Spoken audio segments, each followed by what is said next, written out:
Hi guys, so we are on air with Radio Gaga 3.0. I am Zainab Mukhtyar along with And I'm Krish Tewani. And guys, in order to introduce our guest with us, she is here for the second time with Radio Gaga. But we guarantee you this is a very different version of it. Like you all are seeing a very different version of Radio Gaga. And it's none other than Miti Shah. Hi Miti, how are you doing? Hi, I'm good. How are you guys? Thank you for having me here. I'm really excited. Really glad as well, Miti. How's things after college? All good. After college, because I just graduated I'd say 3 months back. It's different, but I think I'm still getting used to it. I miss college a lot. so what do you plan on doing now? Like what are your future plans? So currently, of course, I am creating content. I am doing that full time. And along with that, I'm also sort of working in social media. I'm a social media specialist. So I work with a lot of startup brands, a lot of influencers, and I help them with social media management. I help them with strategizing, graphic designing, video editing, etc., etc. And yeah, pretty much that. And Miti, the basically the segment that you're into is basically an informative thing where you motivate people, you inspire, and basically it's a content-driven field. Correct. So, and it's not really a thing where a trend comes in and you're just putting anything and you're getting hits and everything. So, do you think it's more difficult to get higher reach in a segment like this, or you have your ways? So I think I would say content creation. In fact, I read this quote just yesterday, which said that content creation is one of the hardest jobs that people think is very easy. True. Exactly. So I think whether you're creating content, whether you're doing infotainment like what I'm doing, whether you're doing entertainment like, whether it's dancing, makeup, transition based, whatever, these reels and stuff, they're all difficult to do. Although I do agree to some extent that, while, I think the entertainment category, which is probably comedy and fashion especially, they've been here for very long. Fashion bloggers have been here for very long. Fashion creators have been here for, quite some time. But I think infotainment is something that is still on the rise. I feel like while it's doing very well right now, it still hasn't reached its potential. I feel like fashion, comedy, all of these niches again, see, everything requires the same amount of effort, but I do believe that because they've been here for longer, they are sort of somewhere at an advantage, but infotainment again is on the rise. So Miti, when you came with us for the first time, you were still growing, and now you've got around 95k followers. So how do you feel about it? Like what did you do that made you so in this thing? I don't think there's anything specific. It's obviously a combination of a lot of things, right? But I think so. When I came to Radio Gaga, my first interview with them, I was at around, I think, 19k, 20k followers, around 20k followers. And that time my perspective was very different. Again, see, this was in 2021, I think 2021 Feb or Jan. And now it's almost a year and a half later that I'm coming here, right? So I think as a person, I was very different. My perspective was very different. My audience again was very different. I think now, because obviously it's grown more than double, there are a lot of other people as well who have joined in, and I feel like my niche has sort of spread out. But when you talk about, I think, how I made the jump from 20 to 95k, obviously it did not happen overnight. There was a lot of work involved, a lot of consistency, a lot of late nights, time management and stuff. But mainly, I would say it's all the game of consistency. Just being consistent and also constantly reinventing yourself. You can't be stuck at the same position and expect, you can't keep doing the same thing and expect your audience to, enjoy it. They will enjoy what you do, obviously, but you have to keep reinventing your ways, reinventing your style, reinventing your content. Especially on an industry like Instagram that matters a lot. Exactly, because it's constantly changing, right? There are so many new people who are constantly coming in. Yeah, and do you think, this is a very honest question coming from someone, someone who's not really creating and sees people with like 1 million followers or something of that sort. Someone who's in that industry getting so close to 100k, and congratulations for that. Thank you. How does it feel? Do the numbers still matter is my question. It does to some extent. I'll tell you why. Because you can have any number of followers, but if that doesn't get you conversions. So when I say conversions, what I mean is that let's say you're doing a workshop, or let's say you're promoting a product or anything of that sort, you know, like you can have like even 1 million followers, but maybe 5% of them actually engage with you and would actually sort of you know, like use a product that you recommend, or would actually want to, you know, interact with you and stuff like that, right? The rest are probably just there because they're there. Yeah. So I think numbers matter maybe a little bit in the early stage. See, Yeah. it's like a two-sided weapon. You know, it has its advantages. Obviously, if you have a bigger following, it's much easier, right? But that bigger following doesn't equal to having an engaging community. So I think more than followers matter. Don't get me wrong, numbers do matter. Today, even you know, when you meet a friend, even when you're on, you know, like working on your own, why does everyone have a number milestone? Ki, yaar, I want to reach this number. We all have it. As a content creator, I have it, and I'm sure a lot of people also have it. And that is totally normal. But then again, it matters to a certain extent of the fact that your community, you have to focus on building a community, not just increasing followers. Because when you focus on building a community, your followers automatically will increase. Exactly, because if there's people constantly engaging with your content, numbers are going to fall. Exactly. So Miti, now this is a very different question. What do you like, you know, what do your parents think about, you know, all of this? Like, are they happy with it, or like, what do they feel? No, they are very happy. In fact, I just recorded another podcast and I was asked a similar question. You know, especially because I think I've just graduated. So still in India, I think a lot of parents sometimes do feel like content creation is not, you know, like it's not a full-time career option and stuff like that. But then I feel like, theek hai. I mean, our parents also come from that sort of mindset or that generation wherein they feel like that, but that's not the case with mine. My parents are very supportive. I think one credit for this also goes to the fact that before I started doing it like almost all the time, I was sort of building it as a side hustle, right? So they knew that it is interesting, it is like something that is giving me, you know, I'd say like probably it's generating an income for me. It's, you know, I'm actually impacting people, I'm actually spending my time constructively. So they knew that, you know, from day one. So that mattered. And yes, they're very supportive. I think my dad shoots all my, like not all, but so many of my videos, even when we're traveling and stuff, because, you know, you want to take different clips and stuff like that. My mom's always helping me with, okay, what to wear, what to not wear, and stuff like that.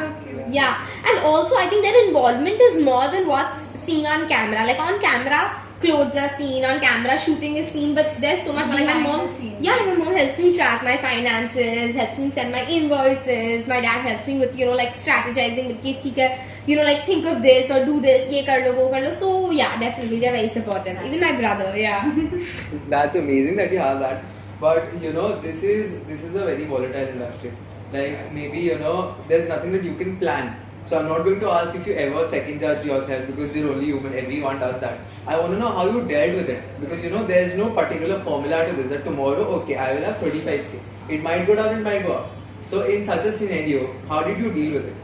So I think that's a very good question, I think, because what happens is with content creation, everyone feels like it should, like, you know, it should just be a high, sort of. I don't know why. But that's not the case. I mean, it's like any other profession. It's like any other sort of job, you know. And there will be days when you will question your content. You'll be like, yeah, am I even doing the right thing? Is this even worth doing? What is wrong with me? And stuff like that, you know. But I think the only way you can deal with it on those days is, first of all, you really need to like break out of that entire process when you feel that way, right? Like, just if you feel like, you know what, maybe I don't want to do this, or you're questioning yourself, just break out from it. Don't do it. You know, don't do it for like a day, 2 days, 3 days. Probably like take that break that you need. So I think that is, first of all, very important. Secondly, I think I've realized that over time, you know, you sort of you understand what parts you enjoy and what parts you don't enjoy. See, every profession has like so many factors, right? Yeah, whether it's marketing, whether you're doing a desk job, corporate job, or you know, you're building your startup, whatever. There are some things of your profession you're going to love, and there are some things you're going to be like, yeah, whatever, I'm okay about it, you know. Correct. So whenever I was having these days when I'm questioning my content, I just used to do things that I knew within content creation made me happy. Okay. Because that was like giving myself, that was subconsciously giving me that self-assurance. So you build that procedure for yourself. Yes. And then automatically, you know, you do things that you're comfortable doing, You know, sometimes, you know, like even if that means taking a break, even if that means just, you know, doing one thing. Like I remember this one time when I was having this phase, for me, I love editing videos, you know, like I know a lot of people don't know this about me, but I love editing because I feel like I'm so comfortable when I'm doing it.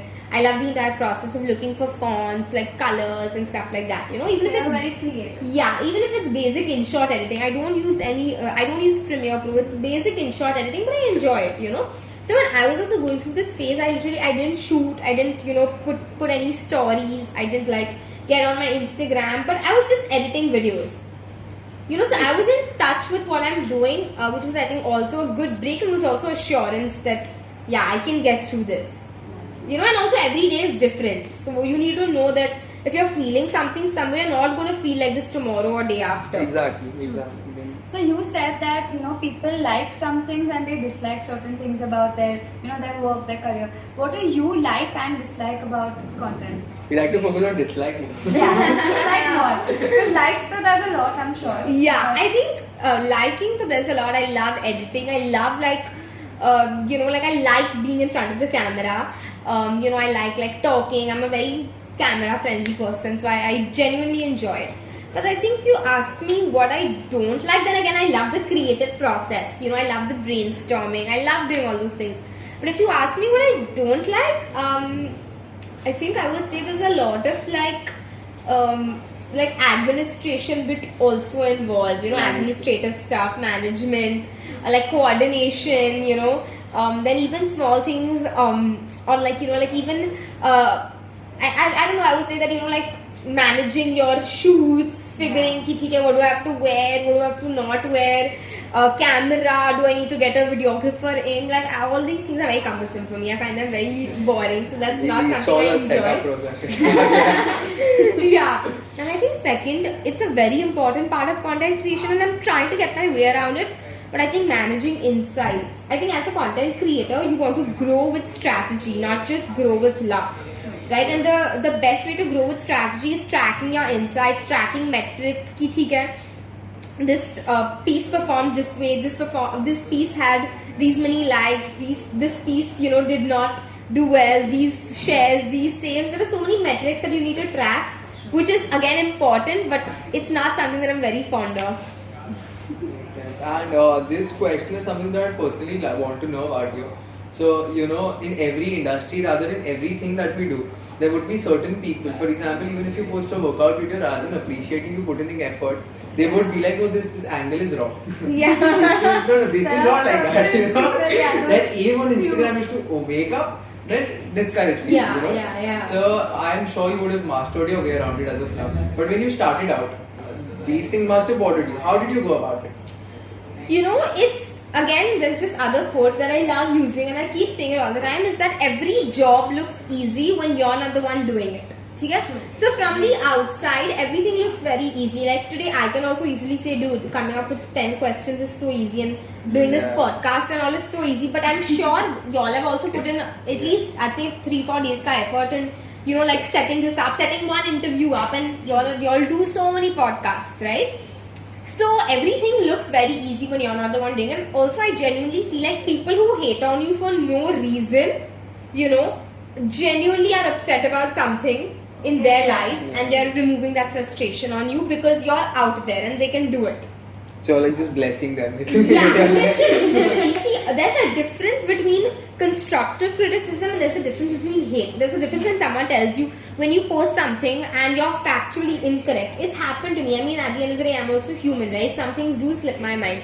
So when someone actually tells you that, hey, you know what, this is factually incorrect, or hey, you know what, this is the actual thing and, you know, this is the full thing. Like, whatever, you know, all those inaccuracies sometimes can happen and that's very normal. I feel like that is constructive criticism. Any type of criticism that, hey, you know, I think that you should talk loudly from now on in your videos only because I can't hear you, or only because, you know, sometimes your voice gets muffled. That's all constructive criticism, which is totally okay. But I feel like hate, you know, when someone, again, like you said, wakes up and tells you that, oh, you know what, this is not proper, that is not proper, you're looking like this, you're looking like that. There's something like they're having a bad day, or there's something that is upsetting them and they're just removing that frustration on you. It's never got to do with you, I feel like, you know, to some extent, right? Obviously, there will be, every rule has some exceptions, right? Yeah. But yeah, and I think in terms of dealing with it, you just become immune to it, you know. That's what. Starting me when I was at 20k, it used to affect me a lot, you know. Because that time obviously you know, you're in a smaller audience, so you know, like I think sometimes our human mind is such that you know, you always focus on what's not working out instead of what's working out. Totally. Right? So obviously you focus on the negative, you focus on the hate you're getting, but you don't see the love sometimes. But I think as my community grew, the love grew, so I used to make sure I focus on that. And then also you become immune to it because you develop a mindset over time that, you know, if this person is hating on me for no reason, they're probably upset about something that is going on with them. It has nothing to do with me. You start basically protecting your energy as well. Exactly. Because you got your own time. Absolutely. So Miti, I know that you just graduated and it's very early to ask you this, but what is your mantra for gaining success in life? Again, I think yes, it is a little early to ask me because I think 2 years later, as I meet more people, do more things, and expose myself more, it'll be different. But I think for me, I'd say the mantra to success is, I think, impacting people. You know, whether you're impacting someone's life in whatever way, whether, you know, you've probably, like, I'm going into very technical details, like let's say, you know, you've introduced a product which is impacting someone to the better. You've you know, you're a financial planner and you're helping someone and that's increasing their wealth. So in any way impacting people for the good, for the benefit is success. And also I think sound sleep at night. You know, when you sleep at night knowing that you've you know, had a long day and you've done something good, you made some difference, that's success. Like that peaceful sleep. That peaceful after, sleep. that's Seriously. Because Yeah. at the end of the day, results are not something that are bound by Exactly. our own. You have to do whatever is in your control. You know, I saw this interview of Mahendra Singh Dhoni. You know, he's my favorite cricket player, and I saw this interview, where he says that I make sure that I put in my best. I don't think about the result. You know, I don't think about the fact that you know, like what will happen, will this work out, not work out. From my end, I do my best, assured that it will work out. And then of course the laws of nature play their way for you. Correct. And you know, this is basically related to the question we asked in the start. So you're in the infotainment industry, which, like I said, is not really entertaining. You know, it is morely inspirational. You know, Correct, so yeah. more than that, this is something that I have done personally. So what happens is you posted a reel saying, you know, things to make sure that your internship has. So you know, so these kinds of things, more than reels, they become tools for me. So I quite literally, I'm sure Zainab has also done that. So we basically save that and basically see, okay, I know this has a website. Yeah, I know we got an offer letter. Yeah, no, let's go ahead. Miti's saying that. So you know, that's also an advantage that this industry goes into, because you know, more than just inspiring people, you become the tool, like proper guide to it. So how does it feel impacting so many people? Having really, you know, focusing on what you're saying into especially like, you know, as college students in SYTY, we are looking for internships and all of that. Yeah. So your content is very helpful. So how do you feel, you know, about it? It feels so good. First of all, thank you so much. Thank you so much. It really feels very good because, like I said, for me, success somewhere does involve impacting someone, right? So yeah, I think especially because when I was probably younger than you all in my FY, or I'd say in 11, 12 junior college, I did not have anyone. But you know, today I see 16-year-olds, 15-year-olds who message me and tell me, oh my god, I found an internship because of you. oh, I attended your workshop and I learned this and I've made my resume. Can you just see it once? And I feel so good because yeah, when I was 14, 15, I did not think about this at all. You know, there are so many people who are 25, 27 who tell me that, you know, when I was 21, I used to just run behind boys. You're making a difference and I'm so proud of you. And today when I see 15, 16-year-olds do the same, I'm like, dude, even I used to just run behind like boys or like, you know, run behind marks because like it's your board exam and you want to like get those marks and stuff. But when you see them actually do something for themselves, understand it, even when I see people your age, you know, like so many people, they do send very sweet messages telling me about how it's impactful, and it's a very good feeling. You know, I think that's what gives me sound sleep, knowing that someone somewhere has learned something because of me. Absolutely. Can you give us one special tip for internships? Like, for example, if 16-year-old Miti is watching and you want to say something, okay, this is what you should do, this is what you should be aware of. I think for internships, first thing I would definitely say is please use your network and talk to your seniors. Yeah. Talk to alumni in your college. Ask teachers. Go up and ask them that, do you know any senior who's working in a finance industry or a marketing industry? Can you connect me with that person? Because trust me, that helps you more than anything. I interned at Vogue, okay, which is a very popular magazine, very popular fashion and beauty magazine. And the reason or the way in which I got the internship was because I knew like my seniors were interning there, I knew people who were there. So it makes a difference. Like tomorrow, I'm sure that if you go up to probably Pooja ma'am and tell her, ma'am, I want to work in content, can you help me with someone? I want to work on Instagram. I'm sure she'll recommend my name and she'll say, this is her number, talk to her. Yeah. Okay, so use that personal network. It is very essential and very important. First of all, that I think another tip that I would definitely give for internships is that whenever you're doing an internship or whenever you're sending out your resume, always customize your resume. Absolutely. For each job, and when you go for an interview, okay, a lot of times recruiters do ask that, okay, you know what, can you walk me through your resume or can you tell me more about yourself? When you're talking about yourself now in that interview for the internship, focus on what you're good at and focus things that sort of you can talk about more. Like for example, if you go for an interview, okay, for an internship and you don't have work experience and your interviewer tells you, tell me about yourself or walk me through your resume, obviously say that, I'm a fresher, however, I took an X number of online courses and I learned so much. So focus on the things that you have and focus on the things that you want your interviewer to focus on. That way you can get, you can sort of decide the way of your interview. Exactly. Does that make sense? I'm not sure if I explained it. Totally makes sense. You only want to sell what you want to sell. No? Exactly. So you can decide the course of your interview just by your words. Exactly. And Miti, last time you came here, we asked you about what inspired you to become an influencer. Now that that's off the table, we want to ask you that you started off with workshops of your own. So being a content creator, how did it escalate to a level where you wanted to like, okay, now this is what I've identified, this is how I'm going to do it? Correct. I think there are a lot of things. I'd say 3 of them. First of all is your audience. Right, my community, a lot of people told me that you're helping us and stuff like this. But actually, if you could do like a personal, like I didn't know I was capable of taking a personal mentorship session till someone from my community said that what, it's okay, I know you're also still in college, but I just want to learn. I just want to know what you did. I just want to talk to you. And for taking your time, I'm okay with like probably giving like sharing. Giving you X amount of whatever or the commercials or quoting or whatever, like that is secondary. Yeah. But just one is that I think that's how I escalated, because a lot of people from my community said that we really want to sort of connect with you personally, we really want to learn from you, we want to talk to you and we want your time, right? So that was one thing. I think second thing is also sort of as a content creator, when you look at it from a business angle as well, you want to develop a good ecosystem and you want to develop that sort of different stream of income for yourself.